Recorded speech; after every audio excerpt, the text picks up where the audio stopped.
Mama Tete Beya, Zamba Biloubou na Londres. Donc veut dire Mama Babola, Ma Bella Congo TV. Ingénieur fils Dieu. Oyo pesaka plaisir na bana na nzambe parce que a beaucoup na kana makambo minene oyo bunanu bomona na mute. Voilà. Ndento bakana bino que si vous voulez vous comprendre les hommes de Dieu bazo sala musala nzambe bo talaka émission oyo to maniola et to lobaki na bino que na kata émission oyo yambala oto elimino dossier ya sika ndento zola ki sabino musala nzambe oyo azo sala musala to lobi qui senso derrière lui parce que donc vraiment qui senso boza la simana ye basala nzambe boza la toujours na parce que musala nzambe notre papa le prophète de la nation papa Caleb azo sala musala moko ya kitoko kuna na kisenso alors biso lokola to mesana na biso ko tambola to loba kitoko kita na mabela kisenso to tala musala ndenge to sala mande du pas to visiter miracle zo salama makamba minene zo salama et mbela ezo pesa na moto nyonso o sepela kaku solo la nzambe une femme sage bâtit sa maison chaque jeudi ndeto zala kona jeudi miracle jeudi o epelaka moto jeudi otomoni banzungu na banda kwa bato ezo pela et jeudi o eza jeudi moko différent ya ba jeudi nyonso donc soko lingo pambo ma chaque jeudi okozwa ba adresse nyonso ba pesa ba référence pona ko ya awa si ma ya caméra toujours pona ko observer mo sala tomoni présence ya notre papa Timothée mokambi monene nzamba pambola ye et je vois la présence de notre DG Easy. Merci papa, on est ensemble, il n'y a pas de soucis, j'ai vraiment dit pro, Teddy, Titenge, vraiment, Zamba Pambola, yo, Teddy, Titenge, je vois celui qu'on appelle Dieu Fils, Mama Beya, Tete Beya, et Binonon Sopé Bolinga, Kama Bele à Congo, toujours sur Bolukinga, la carte internet, beaucoup retrouvé Naï, Nama Bele, ya Congo. Voilà, Toloba Kikelelo, Toyami Moussali ensemble, notre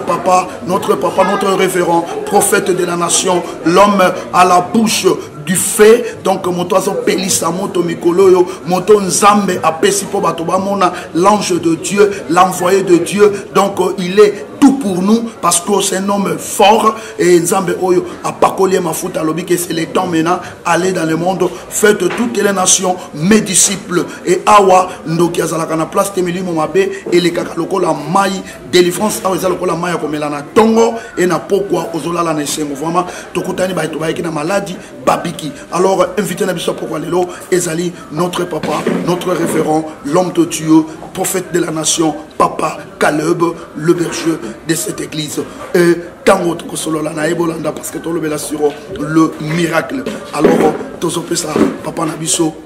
Bonjour homme de Dieu. Bonjour papa Nabiso journaliste. Merci vraiment na sepeli ndenge bo komelingai na etonga esika na zokamba. Oeza na avenue d'Ovoka numéro 40 na commune Kisenso. Le lieu za moko na jeudi ndenge bomoni toza awa na journée miracle journée moko eza ki bomango to prière bakasi ya ba prière wa miracle to bondelaka pona ba beli to sambelaka na kati na bato ekipa église te mutu nyonso ayaka na kati ne tonga pe église pona ko sambela nzambe oza na église mosusu sambelaka bato bayaka resika o to priaka to sambelaka nzambe ezalaka bongo chaque jeudi to bandaka 6h juste pe to suksa tina 10h miracle yo sa makasi nzamba zuni moni sama katikati na bato babeli bazo bika bakanga bazo kangolama nzamba zo moni sanguya na ye na kati na bato bazo tato la bazo témoigner que Yesu azanzambe yango wana pe na profiter ko yebisa bato oyo bazo landanga o baza limité boza yolo boza na gombe boza partout njili ki matieke boya chaque jeudi na journée miracle auto bondelaka chaque jeudi katesika oyo nangonga ya 6h jusqu'à 10h to bondelaka awa pe to priaka pour babeli to sambelaka pour ba problème pe batebeli bazo ba solution soko yende ko ngai o mo loboka nzambe pe lobiko na nkolo e rosa katikati na vinayo. Voilà papa auto pesa déjà misale salamaka jeudi to landi yango mais émission na biso ezali to maniola quand même photo maniola ka to pesa forme alikam et est-ce que ko pesa biso nanu tina ya miracle na ministère ya mutu azo sale na nzambe miracle tina nango eza nini na ina répondre aux journalistes pour ali kamtali miracle omoni miracle ezana no don ezali kabo nzamba pesa kana kati na mosana nzambe pote ayeba mosana nzambe kota na kati na mosala onzamba pesiye miracle ezali ko compagnie ministère on nzamba pesi mosala nzambe na ko pesa exemple mo na Bible tant nzamba tini Moïse akele ko libérer peuple Israël ayebi c'est que soki au lobby na tini na peuple nanga soki ba limité oko démonter puissance nanga na katanzete Moïse a démonté qui puissance d'ailleurs na katanzete afin que bat ba mona ki bilembo ba mona ki miracle o Moïse ba ko sala kaskat na misu na bango ne esala kete peuple Israël bandi manzambe. Voilà l'homme de Dieu, le prophète de la nation, notre papa Caleb, Aotoloba déjà par rapport au miracle si peuple Israël bandi makanzambe parce que bamona ki miracle oyo Moïse asala ki boso ya Pharaon. Alors tolanda pe miracle ndenge salami pona mosala nzambe parce que toko lo bakama kamba biblia te photo benda pe ombre lelo total appel lelo est-ce que miracle les ont convaincre bato total miracle ndenge jeudi elekela ki na kata église et pas l'homme de Dieu ayebaki kutanda loboko Bertali Sakinguya Nzambe yaki pe na bâton le la Moïse nine lekaki. Suivez cette ambiance et on revient juste après cette ambiance.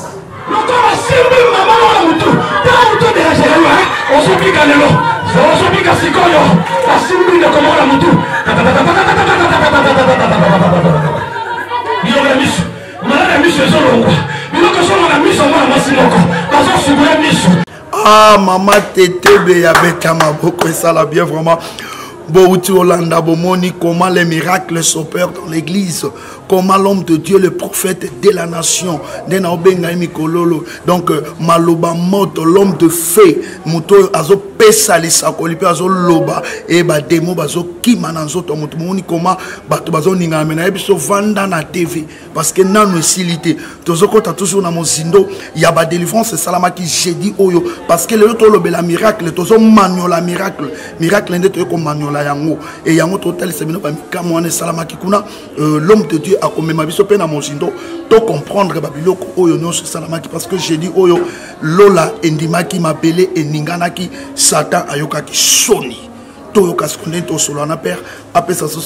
bah, détail, il y a Makambe Salami. C'est que miracle, les a vraiment, les autres, les abisoka, les kamotali, intimité dans Zambé. Nous tous, on a quatre intimité dans Zambé, on a une relation dans Zambé. En tout cas, on a un miracle, on a un miracle, parce que mon sang tout le temps, on a un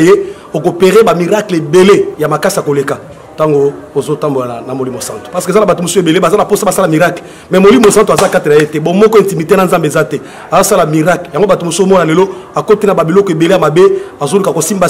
poni parce que ça ba miracle azwa miracle ko somba place epai mais miracle ya solo li bomba mito secret ezaka muto azana intimité na Saint-Esprit azana bon moko na nzambe yenda ko sala miracle. Voilà, l'homme de Dieu, un secret à miracle, et zande ko zala na intimité na nzambe. Pour ce que zala intimité na nzambe, to sala secret na nzungu na kata église, nzungu ezotoka kuna ba mama ba popola moto, nzungu ekotoka yoko tozo délivrer ba toi na délivrance ya ndenge nini wana. Donc délivrance à solo, faut que zala intimité na nzambe. Wana zama loba ya Moussa na nzambe, le prophète de la nation, la langue qui brûle le feu. Donc,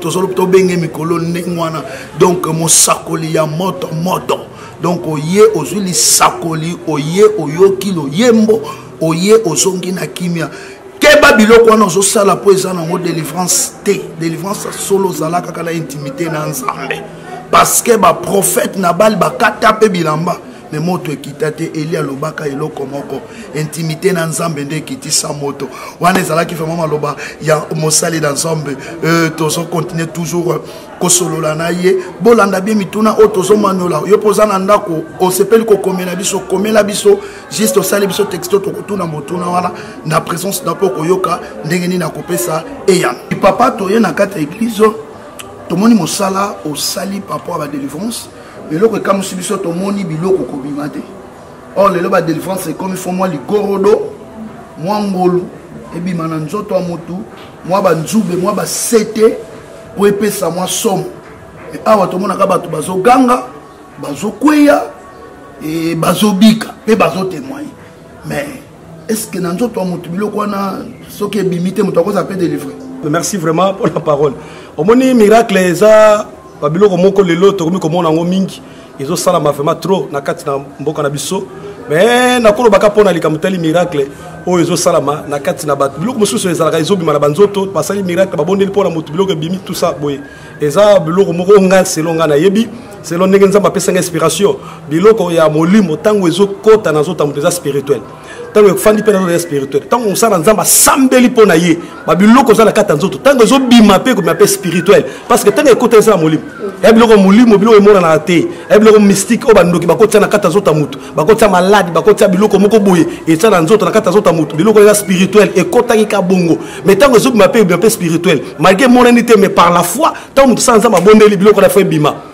biloko fo ebima na katikati na zota mutu nde tomona bato mosusu kosambela mutu nzambe mutu amuta kwei mpe biloko mosusu na zota ebimi bamosusu bomona ezoloba mpe na manifestation agangi mpe alobi mpe ekei biloko mosusu mona mutu akwei mpe mona katikati na nzoto akwei omona na kati na ye maloba ezobima soit mpe na kati na ye mona lobi natiki biloko natiki malade nasali boye natiki ye nyonso nde eza babiloko oyo eza manifestation ndenge esambaka na ntango moment ya délivrance biloko ebimaka mais oyo biloko ezobima fo kaka biloko ebima na nzoto ya mutu emonani na miso wana nde nayebi ke biloko eza molimo ntango ekota na molimo ebima mpe spirituel selon ndenge makomi ezotalisa biso voilà oyo tozosolola eza mosala ya nzambe lokola yo yango moni ke tozosolola na mosala ya nzambe tozotuna mituna bomonanga mpe na kati ya funde na otambola seke tokomaki mpe na service parce que awa ntango tokomi tokuti service eleki makasi biso mpe na bapapa timote tokomi baprotocole tokotaki na kati ya elanga mpona koprotege miracle alors totala miracle oyo tomoni na biso ligorodo te tomoni na biso sete te tomoni na biso nzete te tomoni mpe nioka te na ye te so papa timote amonaki nioka po ye moto azalaki na nsima tozoye na interview aloba mais ngai namonaki te tomoni mpe bafle te ebimi na kati ya motu mais tomoni miracle raison pour laquelle maman moko ayaki mutu ebanda kosala ye pasi makasi mais mutu wana ebiki kaka na losambo asentir biloko yango ebimi mais tomonaki yango te mais oyo yo ekomi obangisa biso papa oyo yo wana moso brike ekobima na mutu ya motu eza problème tolanda na miracle oyo so tomona mpe babiloko ebima e tokozonga nsima na yango.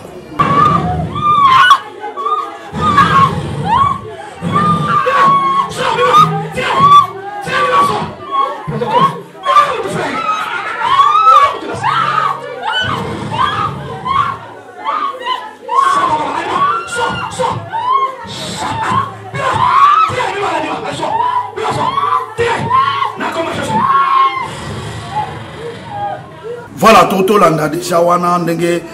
sale salamaki kuna na ecclesia ndenge tozoloba ke nzamba za toujours na biso awa et sala yo mabete parce que o tozoloba ezala ngo libanda ya bible te to na kati ya bible to manyola kaka maloba nzambe to créer maloba te yango mo to ke alors papa tomoni ba délivrance ezo sala mais ba kombo nyonso to ko bengela yo o to yeboza prophète. Est-ce qu'il est aussi permis la prophète à ça là bas service on ça parce que le prophète faut pas sur moi quitte au vendre na coin ba to basela na mulongo lobi na mama kambo baleki na bango sikoto moni prophète a telemi miracle tozo mona est-ce que ça peut permettre à un prophète à ça là babika mondengwa. OK. Au moins la Bible est ça biso na Jean chapitre 1 verset 45. Bible zobisanga Philippe na Nathanaël. Philippe tanga amonaki makambo Yesu masia banako sala atuke lekeliye abi fona kutana na camarade nanga Nathanaël fona betele lisolo na makambo nga na moni et pas Jésus tango Philippe akutele pa akutele na Nathanaël a betele lisolo bi na moni motomoko te nzamba sa ilaye Philippe Nathanaël azotuna Philippe est-ce que na Israël muta malunga komona eloko bien komona na Jesus parce que Nathanaël ça lembaki déjà bayaki déjà basa na nzambe belé o ba monaki akutana na bango azaki découragé mais Philippe a dit Nathanaël viens et vois abiyaka komona miracle de saba pa tata wana ndenge so bikisa babeli ndenge bakanga bazo kangolama ndenge bato bazo ba solution Philippe bien mais tanga beti solo Nathanaël andimaki akenda kutana Jésus tango Nathanaël akutani kana Yesu boye Bible so bisala ke Yesu basi asakoli mbala moko natina Nathanaël ko kopeke no muto asa muto na nzambe yaya ezala basa na nzambe bele nzamba apesi vision apesi mission ya ko sala musala nzambe lokola nzamba apesi ngali kaboy ya ko bikisa bato ya ko sakola pona bato ya ko sambela pona bato yaya ko tala te na communion nga na fandi parce que na fandi na kiseso peut-être on soko ba ela kiseso kuna musala nzamba alunga za kuna est-ce que la kata kiseso eloko malunge ko mona est-ce que la kiseso basala nzamba abie baza wana na biso nde korangayo toza na kata kiseso mais nzambe azomi mboni sama katikati ya bato azobikisa babeli bakanga bazokangolama ba miracle minene ezosalama d'ailleurs ozomona batémoignage bato batémoigner na katikati ya bilili po ebaki ya solo nzamba osala donc prophète nzamba akopesa apesi don oyo nzamba apesi ye eza po ta produit miracle miracle ezosalama na bato bandimi yesu masiya miracle ezosalama na mutu oyo azala likabo ya nzambe katikati na ye na koko démonter puissance ya nzambe afin que bato bandima yango wana azwi biso ndeko na ngai nzambe apesi nga don ya miracle ya kosambela mpo na yo atoza na mosika atoza na pembeni soki obengi nga na kosambela mpo na yo mpe okobika ata yo ye ndeko na ngai na avenir d'Ovoka numéro 40 eza na commune ya Kisenso koma na mabele wana prière akombe ezosalama chaque jeudi baprière miracle ezosalama ndeko na ngai soki oye na baka na yo na baproblème na yo ndeko na ngai ka ndenge oyeli ozonga pepele parce que nzambe lola asala miracle na kati esika oyo. Voilà, boto kamaloba mosakoli ndenge mosakoli azoloba parce que nani akobeta lisolo parce que nga moko peta on a komi na makambo na moni po biso to yebela ba Kisenso banganga bambikudulu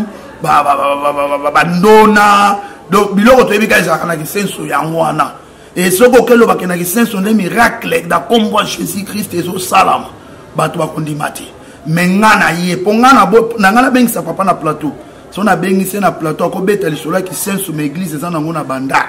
ya on a baki ngamo na kokoma on a ta l'église yango eza wapi na ye na Kisenso et puis place yango soko talo comprendre que awa sans église chaque jour faut ebembezala sans église te makambo fezala donc eza esika moko na moni loboko nzambe yaya nzamba azalaka mosika te lobiko pe ezalaka mosika te toza na commune ya Kisenso oye obiki nazo promettre ce ko ye awa obiki te bengangai parce que awa ngamo na mon miracle alors l'homme de Dieu tozo mata fofoto mata to moni okokota na foule toujours toza na masolo ya délivrance okoti na foule et avant kota comme si na ebité soki ngande na ndobunga na ebaki na zaki toujours concentré ozo sakolana ezana mwasi moko a souffrir na maladie ya libumu so na bangi po église bana basi bazaki belé so ba sauter 4 est-ce qu'on a comprendre est-ce que moi ça on lobela ke ko zala na mwasi moko na libumu pasi o sakoli to moni ka mwana mwasi moko alataki robe ya rose tango sauter simba peli olobi na mususu makamba misu pour na kanaki masako nyonso ndo pesa olobi na mususu problème ni détaillé wana sko papa autant que na minute wana comme na service ya délivrance prophétie eye ko sala nini. OK, merci vraiment na sepeli pour la mutuna question pesinga et ça vraiment kotalisa ke na kata ministère ezala d'équipement oyo et zo compagnie biso na kata mosala nzambe parce que service à délivrance za vaste ezala bozundo ezala makabebele et c'est tango komi na kata terrain faut oyeba penda bakaya bato bazana ngo pour landela bango malamu parce que so komi na kata terrain kuti pena bato baza wana bato bana ba pro bazana baka folingo imona ba pro o bazana ngo oyeba o bango bazana ngo po ozwa moyo o landela bango na kata prière yongo moni ke tango na landela ba prière na assemblée nzamba atali singa vision nzamba pesinga ba révélation nzamba atali singa biloko ndenge na ndenge nzamba zo lobelanga concernant makamba bato bazana sika afin que bato nyonso bana ba problème baba ko bika baba ko kangolama parce que service à délivrance ce qu'on zo mona te ko yeba ko landa bato ndenge nini muto azale monicalité oko sala bato délivrance ndenge nini oko bamba mabanga likola molili sengeli vision za la révélation za lo mona pour oyeba ko landela bato malama mutu oyo asala opération aza sir déjà que tanga osa opération abi que mutu oyo azana hernie mutu oyo azana appendicite mutu oyo azana myome de tanga osa opération mbala mo bi que na kelongola maladie oyo ndenge pe na cas délivrance soki déjà mutu ayeba déjà que non ana problème ko songolo ba ko sambela pona ye mbala moko mala ne fe longwa pe milimo ko tika ye pe kimela nzambe e okota katikati la vie ya moto wana yango na zimisa mutu ndeko nga nzamba pesi ba do ya vision tant to bondela pona mutu a quelque chose na situation ndenge nini nzamba ko révéler biso na kata vision nzamba ko lobela biso na kata prophétie po to yeba problème na yo po to zoma to landela yo awa to landela ka mutu nyonso ndeko nga oza na ka ndenge ni to ko landela yo parce que nzamba zo révéler nga nzamba zo pesa nga bisakoli na kata vie ya bana nzambe po to yeba problème oza nango po to sambe la paix pour te kimela nzambe et bon ça va katikati na yo yango nazo bengisa pe mutu boka zo kanga na moko alelo yo ndana problème katikati na yo yaka to landela to sambe la pona yo bote kimia nzambe epesa makasi kati na yo mama okosa décider soko yene sika oyo eza bongo na vie do vocal numéro 40 référence ezali na sapo matete ozuka ba moto ozo kele bikanga soko komika bikanga tuna avenue do vocal otuni comme prophète Caleb vraiment de kolanga soko ye okoya na malade okosonga na kimia pote nzamba wa sa miracle nzambe sa kita déjà na kati la kisenso na kati église de la gloire éternelle azo sala ba grande chose mama nanga yango na zo bengiso yo muto za musika ata oza bende kolanga futa transport na yo futa transport yaka nde kolanga okuta biso to za wana to priaka chaque jeudi prière ezo sama ya guérison miracle yama okotata poko témoigner bongo eza bongo na venir Dovoka numéro 40 soko yende kolanga okotatu na poko témoigner poko mona monena nzambe na kata bomo ina yo bongo nazo peso numéro de téléphone oyo za musika tamu soko empêchement kokoma na kata tongate nazo peso numéro de téléphone nanga eza bongo 089 260 63 90 nazongeli 089 260 63 90 ya officiel nazo pesa yo 090 18 43 056 Mama soko bengi nako sambela pona yo atoza l'hôpital atoza na ndako oumeta mona molai nako sambela pona yo pe nako peso message de prostitution pour te kimela nzambe et moi ça va kati na fina yo voilà otolanda mosali na nzambe nento zoloba avenir solution pona lelo avenir miracle avenir solution eza Dovoka numéro 40 eza tozobenga ngo avenir solution avenir miracle soko komi na avenir wana pasi na yo problème ne aussi la kana coin nango donc avant quand on dans l'église déjà na ba coin wana attaque déjà ba ange o bazo recevoir ba problème à battre donc tant ozo ya komika na coin déjà au biki au côté dans l'église mobimba donc Dovoka 40 nakisenso et tozo bengango avenir solution avenir oyo ya miracle soko lingo bika oui na ebike osali 38 ans mais ana mutu moka koleka lelo abwa kona maite mozo bika ka place au vandiwana et ça nani c'est le prophète de la nation notre papa Caleb tango azokoma wana ozotelema yo pe mutoza maladi oh benga kaka na numéro oyo l'homme de Dieu apesi okozala guéri okozala sauvé peu komona bikamo alors tolanda sikoyo ba témoignage je pesa makikuna na ecclesia parce que makamyo tozolo ba fo totanga kango na biblia tango ba monaki bikamo oyo Yesu asalaki nde ba témoignaki awa pe bikamo ya papa Caleb et salami lelo tomoni yango alors l'homme de Dieu impression na yo et ça la kondenge nini tango zomona batu bazo ya liboso bazo témoigner makambo bato pesi mbongo te on lelo ba témoigner super kosombeza mais opesi mutu mbongo te omoni mutu a témoigner et otali miracle ndengwana et ça la kondengeni manuela na personne OK la tonda vraiment nzambe tala mona ka bato ne bazo bika bato ba témoigner bato ba tatola vraiment la tonda ka nzambe na oyo nzamba osala kati na bato ezola saki nzamba aza toujours nanga nzamba zo côté toujours ko sala kati nanga yango tinda kasunga na lukasu nzambe na bozindo na ba prière pour nzamba sala susa koleka na oya sailelo voilà botolanda mosai na nzambe ninga lobieto tango babikamwa ba miracle zo sala ba témoignage ba pesa yango na kati ecclesia et pesa ka yepe sengo pona likambango yango ekota kasusu na mozindo ya koluka lisusu nzambe na nyonso alors boyeba ke na yebisa bino événement monene eleka ki déjà kuna na commune Kimbantseke na église le pai wa biso tozali ko tambola tozana dinganga 29 na commune Kimbantseke Megel eza na dinganga 29 alors activité makasi eleka ki wana mokolo samedi pe dimanche bokolanda yango na émission ezali kolanda to tiela bino yango activité eleka ki wana parce que tolobaki avec Jésus photo kende liboso to mata makasi bomoni ba activité ba homme tout ba yaki ezalaki conférence ya makasi et pe dozini ke salamaki mokolo dimanche to koyela bino ba image nyonso wana mais bino nyonso bozanga na posa kosangana na biso toza wana na dinganga 29 oye pokutinga na vandi pe wana tozanga to samusala nzambe na papa Timothée Ndinga hein oye donc on appelle miracle les alaka lokola maya komela na kopo bateli yo omeli yango ozongi chaque jour to sangana ko wana na 5h du matin 5h30 tozawana 6h30 7h to katiki matinal alors oye wana parce que place wana makambo so sama net mikolo yo tozolo bela mingi ba culte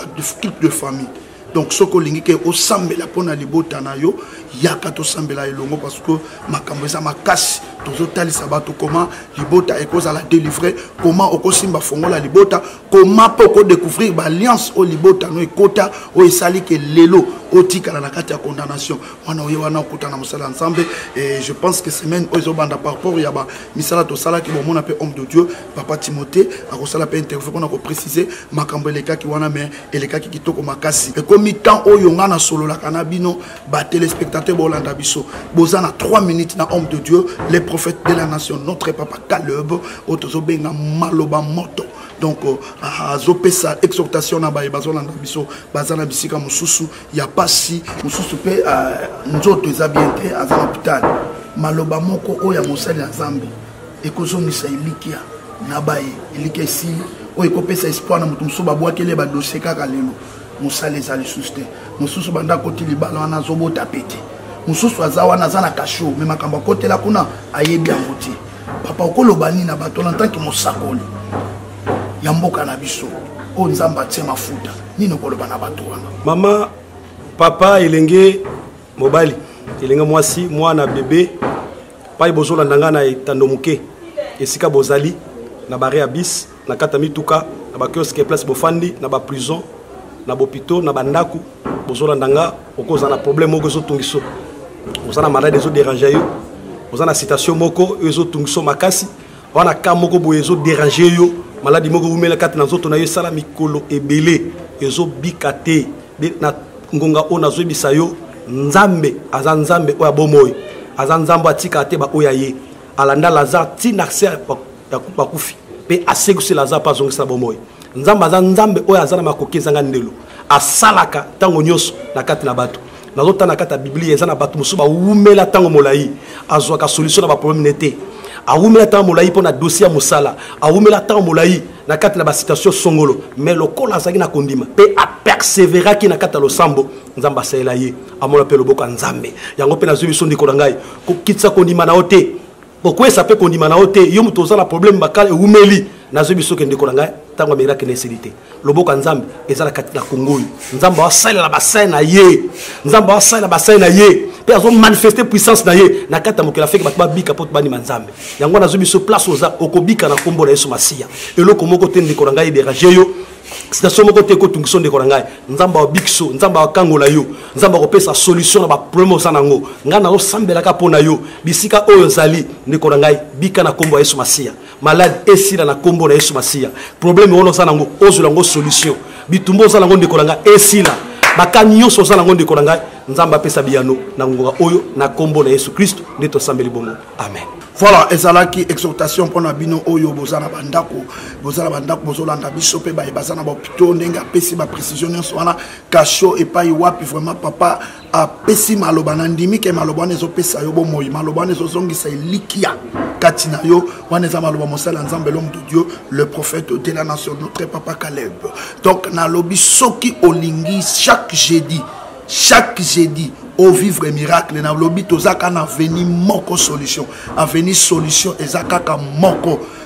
dovoka numéro 40 na kiseso et ba référence nyonso yokaki wana papa pesaki okomi wana ozwi makambo na yo pe na mosika téléphone ezali ba numéro papa pesi okoki kobenga bakosambela pona yo okokuta na miracle kaka ndenge bato bakuta nango awa parce que nazana bato mususu oyo batinda kinga awa po ba viva miracle na téléphone do yo peso ko benga o vivre miracle ko leka parfois wana benga likambo ezotungisa yo benga solution ezakaka isika oyo vraiment na zone lima que tango yo zo déjà téléphone zo tsaba unité na yo nde miracle pe koti déjà avant même au final yes on a déjà miracle Koko Kisama. Vraiment, tu as na souka émission, l'homme de Dieu, notre papa, na ebité message nini, au copé ça na baïbalandi biso, bambo topé na banani, et puis programme, il y a Mosala Oyo, tozali kosala. Ok, nazo pe sambote, et pas ya perspective nanga, apôtre Jean Pierre Boy. Na pesi mbote na ba collège nyonso bandeko nanga to sala musala moko na kata ministère na pesi pe mbote na pa moi na fils Timothée na pesi pe mbote na bana nyonso la gloire éternelle ya kisenso na pesi mbote na bandeko nyonso bazotala nga ba yebinga pe basana nzambe nyonso ba yebinga na pesi bango mbote na kombo na Yesu Christ église ba kilite na biso tozo sambela eza bongo chaque tongo tozana kit matinale de lundi au samedi tozana kit soboni tongo tongo nyoso mercredi na 17h30 à 19h30 tozana kit na biso ya enseignement et puis vendredi tozana kit à délivrance na dimanche tozana kit adoration bongo mardi jeudi tozana ba prière ya makasi to salaka jeudi ndiko tozaka prière ya délivrance à miracle oyo to salaka chaque jeudi awa ezaka vraiment miracle makasi mingi muto azana posa za contact nanga numéro ngana zo pesa yangoyo eza bongo 089 260 63 90 089 260 63 90 ya officiel eza bongo 090 18 43 056 090 18 43 056. Vraiment ce que benga kozonga ozana posa prière ozana posa libondeli na obenginga na kosambela pona yo penza malola kosala bikama na tina na yo. Merci. Dans la Bible, je vais ramasser pour Batoebele va poser question. La Bible dit clairement: vous ne boirez pas du vin lorsque vous entrez dans les sanctuaires. Est-ce que vous en entendez bien? Un sacrificateur en service, il ne prend pas d'alcool. Vous êtes comme un niveau à Golangote, mais en service. Tant que na aroba kufi na damna biunja babi, ou à kokota na danse d'assination amela masangate. Je ne sais pas si on se comprend. Or nous en tant que serviteurs de Dieu, nous sommes tout le temps en service. Nous sommes en permanence en service.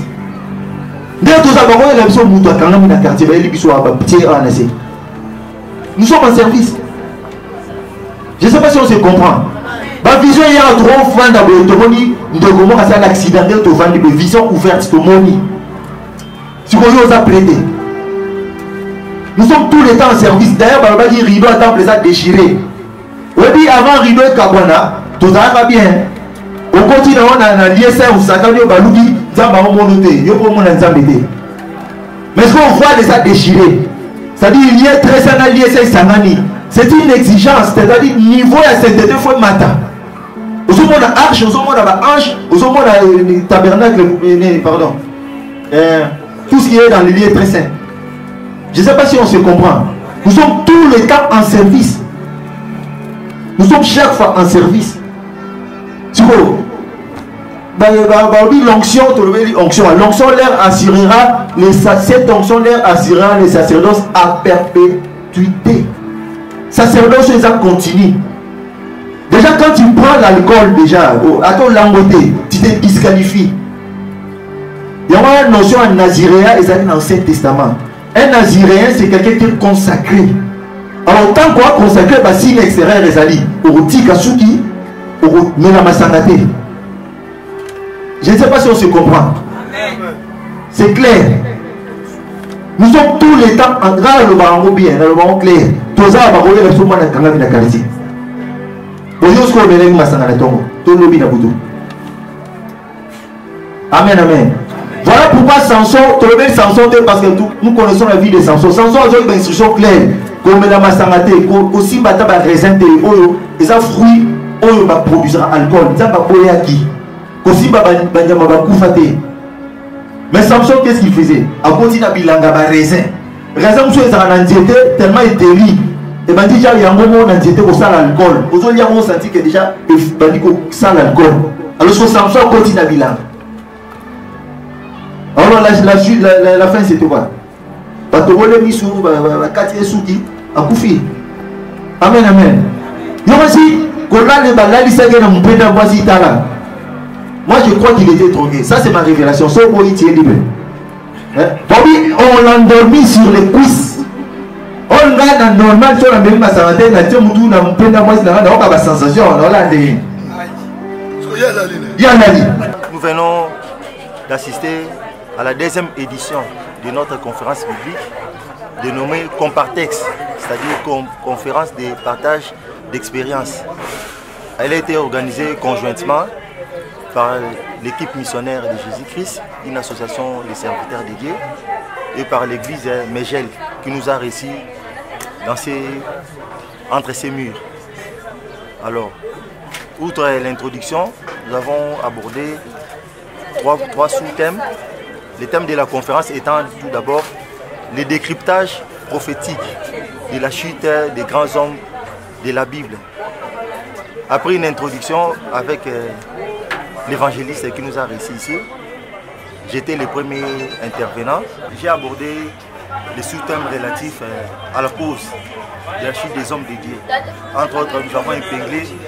le fait qu'il y avait les serviteurs de Dieu s'écartaisaient par l'amour de l'argent. Nous avons montré ça comme un facteur de chute. Nous avons vu les laisser aller les enfants dans les ministères. Ça peut aussi entraîner la chute des serviteurs de Dieu. Comme on l'a vu dans les cas du sacrificateur Élie, qui a été sanctionné à cause du mauvais comportement de ses enfants.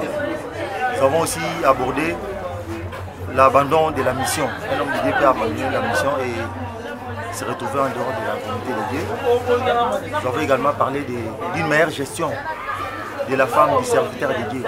Parce qu'on a vu qu'Ève a failli en tant qu'aide semblable aux côtés d'Adam.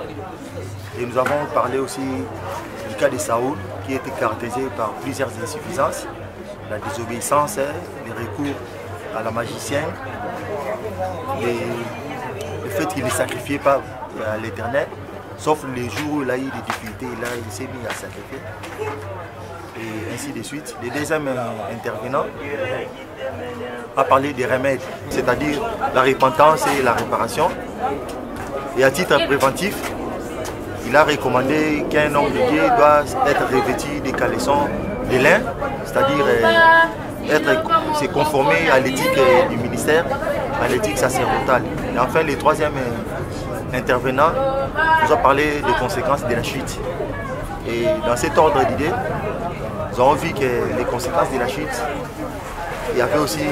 la phase des rejets où l'Éternel pouvait rejeter son serviteur. Voilà, amis le spectateur, c'est la fin de cette émission Tom Magnola. C'est votre émission, c'est l'émission où nous recevons les hommes dédiés. C'était l'invité du jour, notre papa Caleb, il est le responsable d'une église. Et nous sommes ici à Kisenso sur avenue Dovoka numéro 40, l'avenue Solution, où nous avons trouvé quand même les hommes de Dieu et l'homme de Dieu à Salimoussala, on s'en battit. Voilà, laisse-moi dire merci à mon équipe où il y a accompagné. Je vois la présence de Patrick et Baba, je vois Henri, on ensemble, il n'y a pas de souci, je vois Zico Mayamba que je salue, et pourquoi pas le dire à celui qu'on appelle notre ami David Nguye, que je dis aussi merci. Je vois la présence de mon Dipro Dediti Tengue, merci à toi, et pourquoi pas le dire encore à toi qu'on appelle notre DG, à notre DG Papa Yabana, merci, on ensemble, il n'y a pas de souci. Je vois la présence de Koche Bango, et pourquoi pas dire ça à celui qu'on appelle Dieu le Fils, Dieu Fils, Dieu Fils. Et je vois une ex-Maïmona Mona Mukena Lipandinaye, notre artiste Safou, l'artiste du moment, l'artiste qui est en train de triompher. On ensemble, il n'y a pas de soucis. Mama Tete Beya, Zamba Bilubuna Londres. Ça veut dire Mama Babola, Ma Bella Congo TV. Ingénieur fils Dieu.